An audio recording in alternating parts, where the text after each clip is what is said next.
I'm not going to waste a lot of your time. Valorant skin prices are going up drastically, and they are not coming down anytime soon. So, sponsor of this video is a place where you can get your Valorant gift cards at a discount. Top link in the description. All right, let's get into the video. What is up, boys? My name is Berate, and I am joined by Sena to give you guys 5 unorthodox ranked tips that you can do today to absolutely carry your matches. Let's get into it. Tip number 1 is about Regen Shields. Yes, those extra shields that you see on the right side of the buy menu, they are not just a gimmick. In fact, I am here to tell you that they are better than heavy shields. Let me explain. So every common weapon in the game kills you in 1 shot to the head, that being the Vandal and the Phantom, etc., 4 shots to the body, and every other SMG and shotgun will kill you in the exact same amount of time, even though the bullet count may be less or more.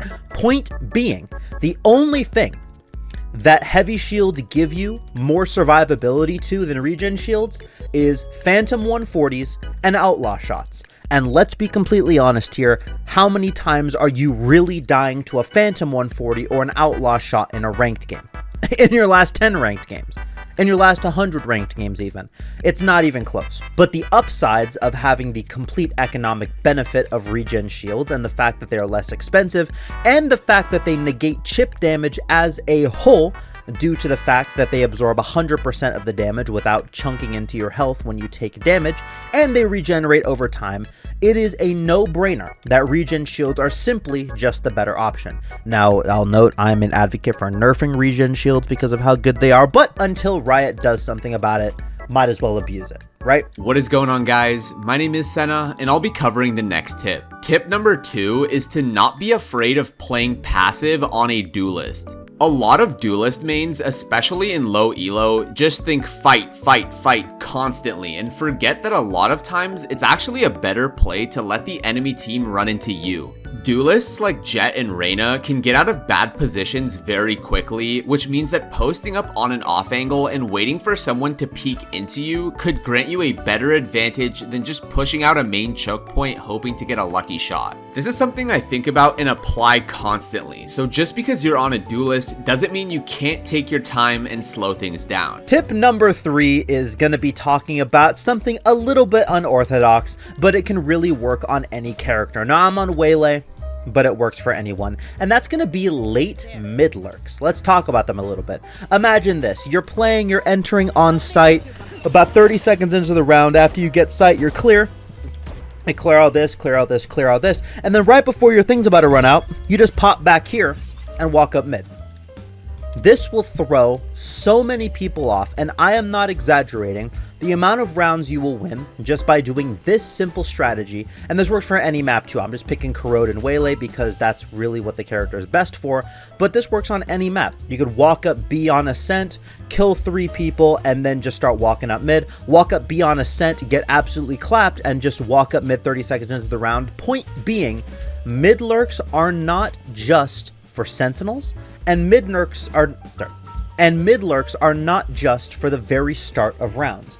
Realistically speaking, you can lurk up mid at any point in the round, and it'll have massive benefit to you. Tip number 4 is a creative way to save for an op. As a Jett and Chamber player, saving for an op is something I do quite often, but it can be hard, especially with it being so expensive. One way I've found to make buying an op on early rounds much easier is to buy a Marshal on second round, and then buy nothing on round 3, aka your bonus round. This allows you to have enough for an op on round 4, which should be your full buy round, assuming you won round 1 and 2, while also giving you a powerful option against their eco with the Marshal. The Marshal is so good against the eco because it one-shots everyone to the body while also being a very cheap alternative. So by saving on round 3 completely, you will for sure have enough credits for an op on round 4 with your team's full buy. Making sure you're buying and saving with the team while also being able to afford an op is pretty difficult, but this method makes it very effortless and easy to do. The last and final tip I will be discussing in this video is about one-tricking characters. Now, me and Sena actually had a debate about this, and that video is going to be coming out in a couple of days. But if you just want the Spark Notes version and of my points why I think one-tricking is the better option, here is it in a nutshell.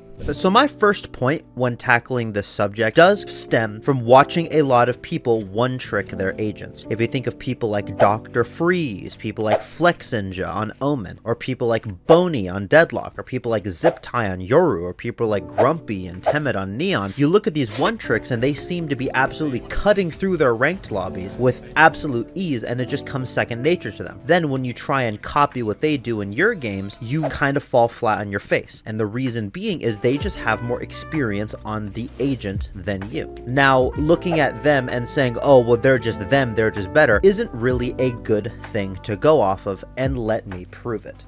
Let's take a look at one of the best Neon players. This is his tracker. His name is Grumpy on Val.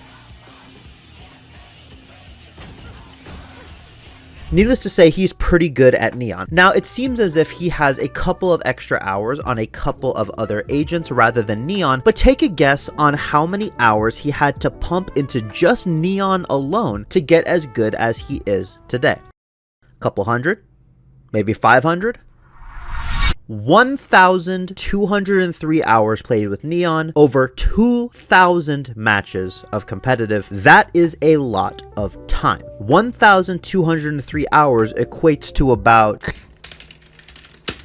50 days straight of just playing Neon in ranked. And that doesn't account for the time that he used to practice the character. This isn't unrated. This isn't any TDMs. This isn't Swift play. This is just in competitive alone. Not to mention the amount of times he would probably have to spend in the practice range and also in death matches and also just in custom games to lab out all of his tech, all of his lineups. Just competitive hours alone, plus all of that, realistically, he's about 2,000 hours in. Let's take a look at Ziptie now, arguably one of the best Yoru players out there. How many hours do you think he has on Yoru?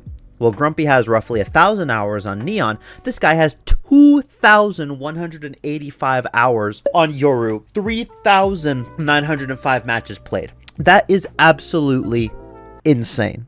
With this, my point is proven that it does take a lot of time to master a certain agent to the extent that these professional and Radiant players can get to. And I guarantee you these players haven't gotten there by just learning a lot of agents. No, they picked one agent and they specialized in that one agent. And that is sort of the crux of my argument, is if you want to improve at the game quickly and efficiently, you need to pick one agent and stick to them forever. But Barrett, what if my team composition's terrible if I'm insta-locking my main all the time? You don't need to overthink your team composition in solo queue ranked, and I cannot make this clear enough. In solo queue ranked, just doing your job isn't enough. You need to be the sole reason why your team is winning. You can't just be quote-unquote doing your job. And in order to do that, you need to be flexible. And the only way you can be flexible is not flexing to a bunch of different agents. It's using the agent that you're